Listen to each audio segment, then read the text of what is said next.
down to fourth, step on her, and oh yeah, baby, she is pulling.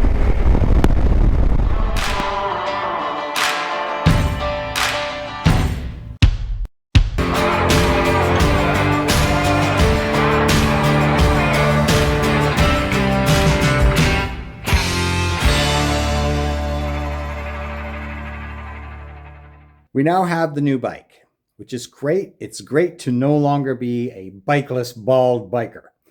But the question now is, how is it different than the Africa Twin that I've had for the last 5 years? And what's better? What's not so better? You know, what's the difference? Because they both have the same engine, the same chassis. They're both built on the same principles, except one's made for adventure riding and one's made for road touring. So let's get into it and let's find out what's different about this bike. Okay, so the first obvious difference is this parking brake up here instead of as a left-hand grip over here. I'm hoping it's going to be more reliable because the left-hand grip needed adjustment once in a while. It kind of failed me a few times with the Africa Twin. So one of the very first things I noticed when taking off on the NT1100 was the takeoff, the response from twisting the throttle to the bike actually moving. And being used to the Africa Twin, you just kind of touch the throttle and she just kind of jumps and goes. Whereas with this one, it's a little smoother. It takes a little more twisting and a little more oomph to get it going, a little more revving, I guess you could say, to get it going. Now, I think that's on purpose. I think they purposely did that to smooth it out a bit, because a lot of people that were test driving the Africa Twins and first trying them were saying that it was too lurchy, and jerky. So I think that's a purpose thing. They wanted to smooth it out, but you just got to kind of get used to that. There's not as much instant power delivery, even when you put the settings down. So on mine, what I've done for settings is I'm in tour mode, and I've got it so it's by default it's on full power, and that doesn't mean full power in the engine. It means full responsiveness to the throttle. You know, it doesn't actually reduce the power of your engine. But anyway, it makes it as much as responsive as possible to kind of make up for that difference that I'm used to on the Twin. So that's that, okay? So yeah, it just takes a little more twisting to get it going. Another time that affects you is when you're trying to do slow maneuvers in the parking lot. You got to kind of get used to that too. That it's going to take a little more revving to get it forward, like that. It's slower clutch delivery, I guess you could say. It just goes easier into the forward motion and engaging the clutch. So with that said, what I'd say is it's low speed takeoff. This guy thought I was going to pass and said, well, you're not going to pass, so he stepped on it. Now I got to fix my mirror here. It came loose or something. I'm going to have to fuss with that a little bit. It's just from having it in the bike shed, I leaned it on the wall and it moved it in. But these things, I have to find a way to get them tighter. Don't be like me. You should always make sure your mirrors are set good before you get going. All right, that'll do. You want to be able to see who's coming up behind you. And same on this, who's passing you. Okay, so that was the one thing that I noticed. Another thing I noticed with this over the Twin that I'm so much used to is it felt like the handlebars, I was reaching too much. I was reaching, like, just felt like I was kind of hunching forward, a little more aggressive position, I guess you could say. So I was leaning forward slightly instead of your nice, comfortable, long distance style sit up and beg kind of position. I was kind of like this. And when you're on a longer trip, you really start to notice that, like, why am I hunched forward and reaching so much? And I can't quite get comfortable.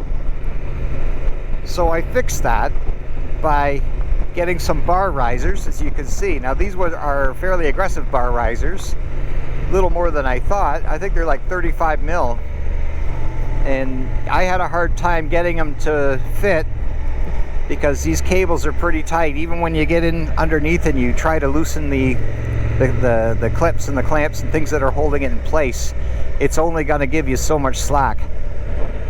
So what I found is, yeah, it was pretty tight, especially for trying to raise it like almost, I don't know, 1.5 to 2 inches up and back on these aggressive bar risers. So you don't have to get them quite as far as mine, but you can get them, you know, you can get smaller ones. You can get ones that are like 28 millimeter or a little bit less.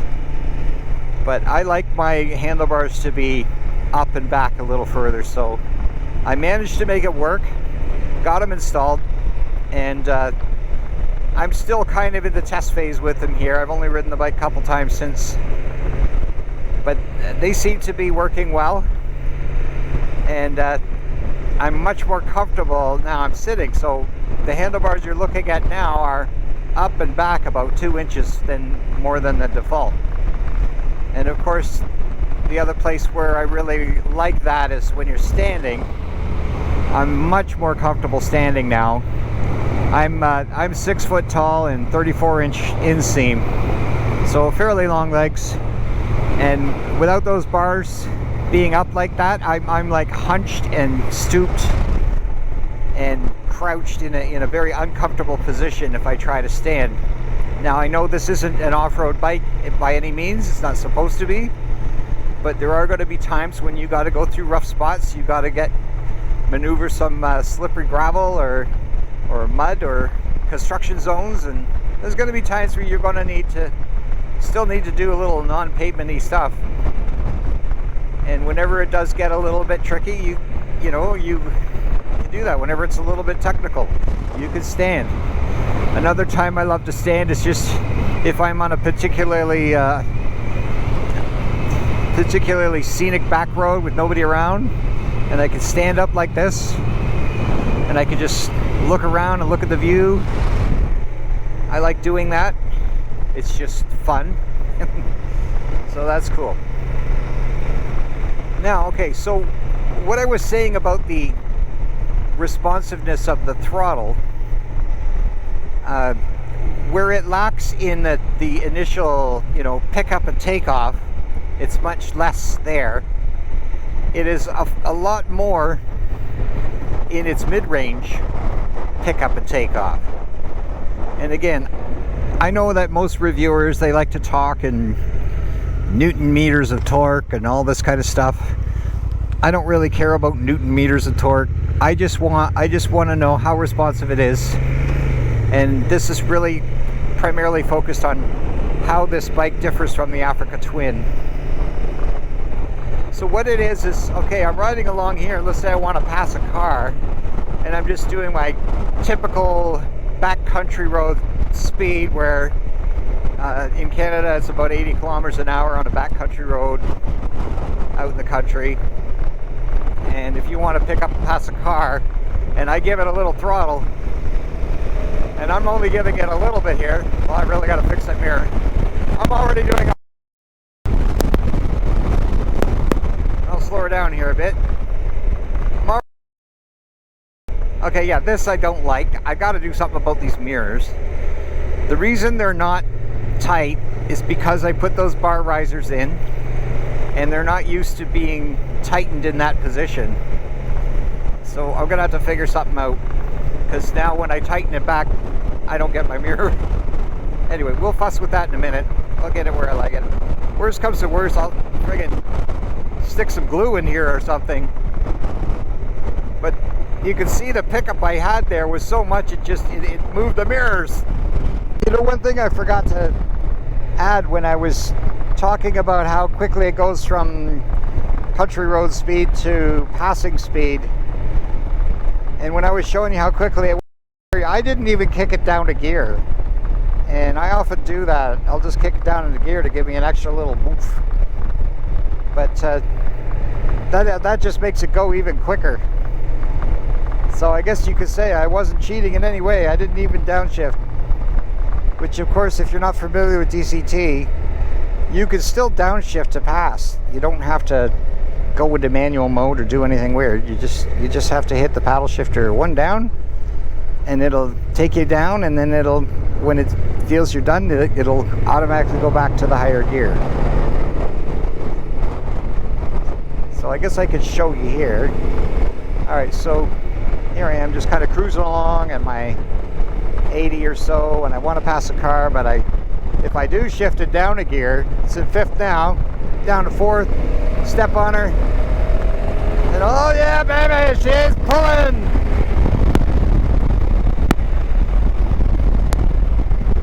No problem passing that truck. And that's where it's got more pickup than the Africa Twin did. So when you're pulling out to pass a car, no problem. Here we go again. Just a little bit of a twist, and like nothing. I just, woo! We're moving. So anybody tells you that they don't have power just doesn't understand how it works. It's not made to have power on takeoff. It's not made to be doing donuts in the parking lot. But she sure picks up on the highway. So if you're out on the highway and you got to get past a nice big truck or something like that, no problemo. You're good. It's got way more than the Africa Twin had there. Even though it's the same engine, it's just all in the setup, right? It's all in the setup. So here we have a bit of a semi-gnarly stuff that I can kind of stand and go through. And there's the next thing. Now I stood for that, but I find that it doesn't soak up the bumps as well as the Africa Twin does when you're going over potholes or gnarly terrain. If I'm sitting down, I feel that. It's like, ooh, ooh, ooh, ooh. So the suspension was actually a tad soft by default when I picked it up. And what I mean, like the way I knew how soft it was, I'm coming up here, and I gotta watch this corner because it's very sandy, but I would just hit the brake just kind of normally, not hard, and the front end would just dip right down. Just oof. And I didn't like that. I don't like my front end dipping just under regular braking. I'm coming up behind a car, and I gotta brake because he's going slow and I can't pass him. And so when I hit the brakes, the front end would dip. No problem though. I've already fixed that.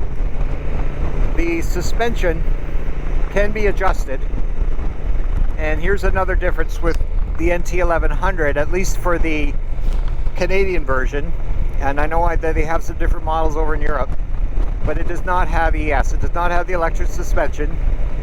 So you see, they didn't have the three little guys down here that you could go rider plus passenger, rider plus passenger plus luggage. It doesn't have any of that. You can't hit a button and it just goes zoop and goes there for you. You have to manually do it. So easy enough though. There's just a screw in the top of the fork in the front. You just get a big screwdriver and turn it. And now they tell me that it clicks when you turn it. It didn't click when I turned it, but maybe I didn't turn it a whole lot. I only turned it about maybe 4 or 5 turns, and it didn't click, it just turned. And then there's a screw hand, like a hand turn knob on the side for the back, for the rear suspension, and I turned that one 4 or 5 times. And now I'm riding it now, and it is already much better, and I didn't get any clicks or nothing. It's already better. So now when I hit the brakes, and not hard, just like it just said stop, she stops, she jerks back, but it doesn't dive. It doesn't dip and dive anymore. So even that little bit I did was enough to just fix that problem. So it was just set a little too soft, I guess. The trade-off, of course, is that you're going to feel the bumps more if you go over some bumpy stuff.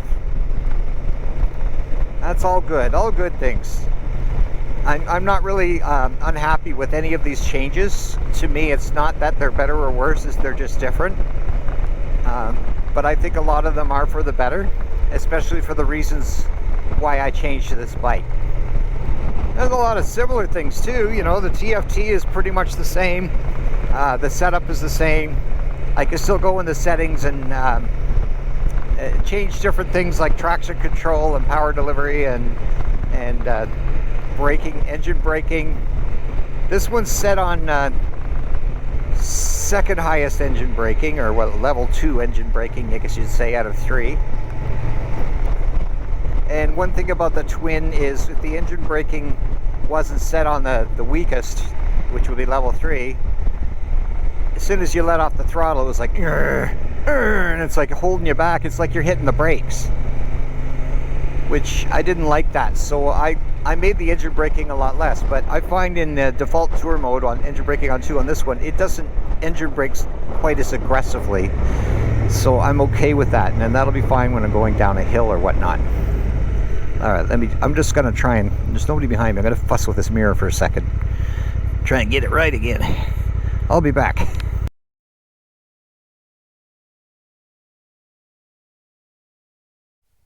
Okay, I think I got it, so it's turned tight enough, but I can still see behind me, so that's nice.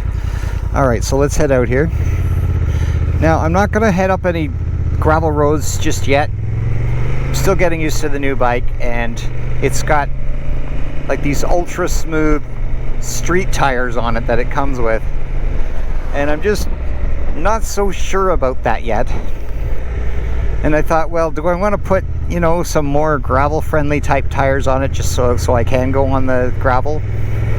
And I decided no, because I would have to pay for those extra, and those aren't cheap. So, and then what would I do with these street tires? You know, they're brand new. So I figure I'm just gonna ride it until these street tires need changing. Could be next year or something, maybe the year after. Depends how much they wear. I bet you they have high wear on these. And then when it's time to change them, I'll get some more gravel-friendly tires. So with that said, I'm not going to go out of my way to go on gravel. I'll go on it if I have to, but I know these tires aren't going to be great on it. This bike was made for the road, and that is where I primarily like to go. Alright, so what else? Oh, well, I'll cover some of the other stuff as I come to an area that I can show you. But one thing I could just say is it does feel a little lower to the ground. It is a little bit lower, maybe a couple inches lower than the Twin, so not quite so top heavy. Look how I stop here so easy. Now when I came to a stop on the Africa Twin, if you've watched any of my last videos, if you've seen some of my videos, you'll notice whenever I come to a stop with that Africa Twin, it's like, you know, and I'm like struggling to get it to stop. Now, even when I'm approaching really slowly, it's like a wrestling match every time. This bike doesn't do that. Even though it's the same chassis and engine and everything, it doesn't feel like a struggle to bring it to a stop, like at a stop sign. Even if I am coming up a little quicker than maybe I should. Controls are the same though. Okay, so it's a little bit nippy today. It's sunny, but it's kind of nippy. So I can still do like I could go click this side here to bring that menu up for the heated hand grips, and I can set them. I'm going to set them on level 2. That's about how cold it is. I need a level 2 hand grips, level 2 heaters. So I still got the heated hand grips. That's nice. I still got my cruise control. But yeah, that coming to a stop and that lurching and wrestling of the bike to keep it from falling over when you come to a stoplight, I mean, that seems to be gone with this NT1100 now. The balance is just lower and easier, and it's easier to bring it to a stop. And I also notice, and I'll try this if I find a parking lot somewhere, and we're going to do that. I'll save that because I know where there's a parking lot that I can find, and we're going to come up to that and I'll show you what I'm talking about. But you talk about helmet buffeting. If I put my hand up here, I don't feel any wind here with a stock windshield. I start to feel air here. This is where I'm feeling the blowing, is right here. I don't know if you can see. So that's gonna come and that's gonna hit me pretty much right in my forehead and get caught underneath that visor that's sticking up. So yes, there is wind buffeting with this helmet, and that is in the highest position. The only way around that is you'll have to get an aftermarket windshield. There are some windshields out there that I'm thinking about, but they're not cheap. But you can put it on and it'll be a few inches higher. But you also have to watch. One thing I don't like is the line of the top of the windshield. I don't want that going right across the center of vision where I watch up the road. It just feels like it's obscuring my vision. It's in the way. And I would rather be kind of like this, just looking over top. I've never really been bothered a lot by helmet buffeting. You know, yeah, it's a little bit noisy on the helmet. I can feel wind kind of battering around the top of my head a little bit. But it hasn't been like, you know, oh my God, I can't stand this. Here we go again. Nice easy stop. I'm not even bothering with the rear brake here because I'm not going that fast. But I really like that it's so easy to control. So anyway, helmet buffeting, yes, you do get some. If that bothers you, you might want to go for a taller windshield or something, but I'm not so sure I need it. This is how I ride. I'm used to it. Okay, so now we're coming into Walters Falls.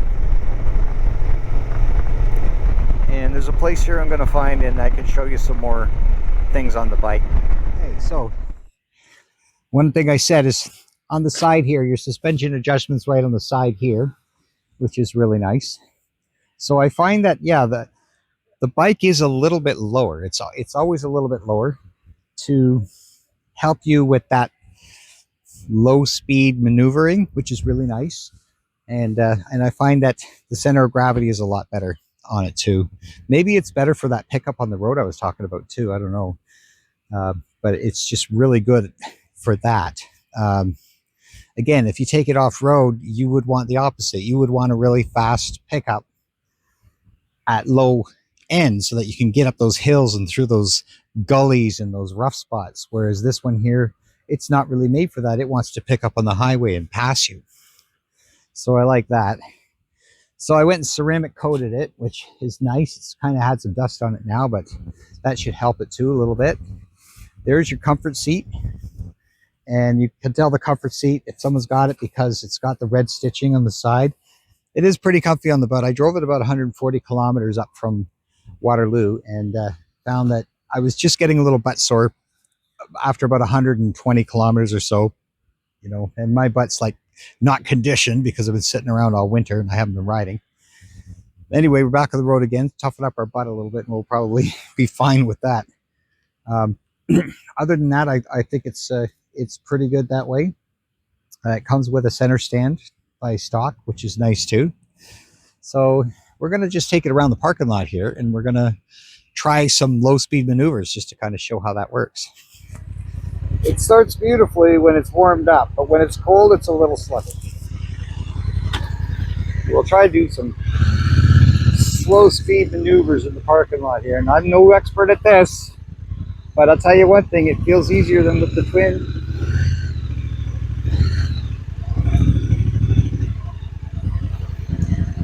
And I really suck at this, I admit it. But it's a little smoother on that clutch delivery, so maybe makes it easier, I don't know. Because I kind of like letting it coast when I'm going slow like this, and really what you want is a little engine power. So I'll try and use a little back brake. You know, I do everything that they say to do. You know, I keep the arms straight, I look where I'm going, I'm using the back brake, and this is about as sharp as I could do it, which is laughable, but it's the best I could do. I guess it beats the old paddle walk turn that I normally do. I can't do full walk really. I'm not sure why. But anyway, it's going to have to do for me. All I'm really trying to say is it's easier now with this bike doing that kind of stuff than it was with the Twin.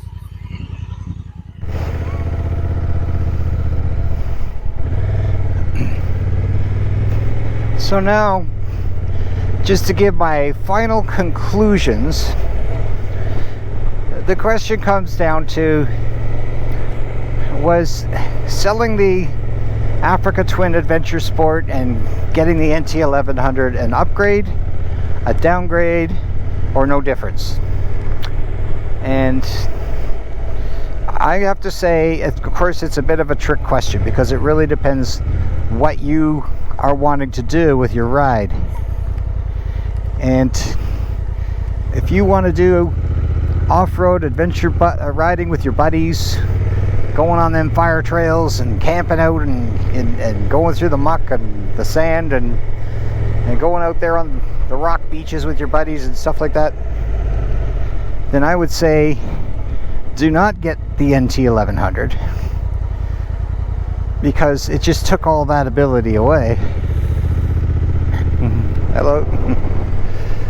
I'm not the only one out on the bike today. But if you're like me and you tried all that stuff and realized you really weren't having that much fun with it, then this is probably the best bet. And that's why I did it. Because I wasn't having a lot of fun. Like going on them slippery, soft gravel roads in the back of nowhere and in the mud and all that and the sand. I wasn't enjoying it. And I've already done a whole spew on that, so we won't dwell on that. It wasn't my thing. This is my thing. So for me, it was an upgrade. And it did. Yeah, let me put some. The Africa Twin did exactly, the NT1100 did exactly what I was hoping it would do, at least so far. I haven't had the bike very long, but from my first impressions, it's doing exactly what I was hoping. And that was to get rid of this off-roady stuff that I'm not using anymore, that I really don't enjoy, and to give me some on-road handling and on-road advantages that I can use and that I do want. So now, instead of a bike that's so-so at everything, I have a bike that's really good at one thing: sport touring.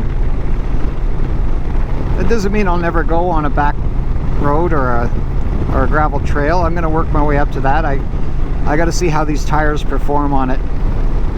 But I would say it's an upgrade if you've decided that you're not really into off-road adventure riding and that you just want to do tours and stay at the motel and go see the sights and travel nice roads like this, get on a ferry, you know, all that stuff. Yeah, you don't need all that off-road engineering. You need on-road engineering. And yeah, it's just doing perfectly at that. So I don't know if I missed anything, but those are my initial thoughts. And the tweaks I wanted to make, I've made my little modifications. I also put a nice quad lock battery or phone charging system on there. It's really only going to be used on longer trips or if I need navigation. I've not been a big fan of the you're probably saying I never mentioned the Apple CarPlay stuff. I'm not a big fan of it. Oh, there's another dude. Yay! You know, I've just found that it's glitchy, it's intermittent when it works, and what it gives you is really nothing that I really have any use for. I don't play music when I ride. I don't use the phone when I ride. I'm not interested in computering when I ride. I'm interested in this. This is what I want. You know? So why use it? Yeah, but the only thing that could have been useful maybe is when it gets the GPS screen up, the nav screen. But even that keeps glitching in and out. You stop somewhere, you try to get it going again, it won't go again, and it just was a waste of time when all I have to do is put my phone on here. It's automatically charging from the bike just by clipping it on there, and I can have my navigation there. I just don't need it. So that's why I don't bother even talking about Apple CarPlay and all that stuff that they put on there. It's just not a thing for me. If you're into that stuff, you'll have to just figure it out yourself, I guess. Some guys say it works great, some guys agree with me it doesn't work worth a shit. So you just find out on your own on that one. So there you go. It's good to be back. Good to be back on the road again. It's good to not be bikeless anymore, because that was an interesting feeling, I tell you, that the bald biker was bikeless. So no longer bikeless, but also no longer Mr. Off-Road bike guy, which I never was. So we stopped living in a fantasy. Look at this. Oh, looks like we're collecting beer cans. That's awesome. Good boys. Good boys collecting the beer cans. Make a few bucks. That's what it's all about. Do something every day to make a few bucks. Look, there's another crew on this side too. That's nice.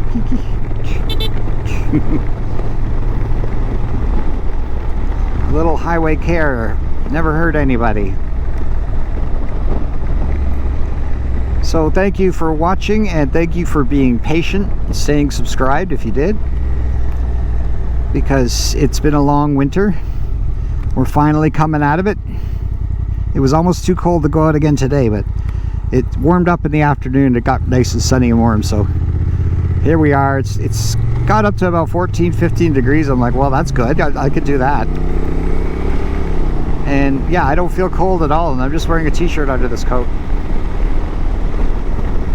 So you'll have a good one, and we will see you in the next adventure on the NT1100 with bald and biking.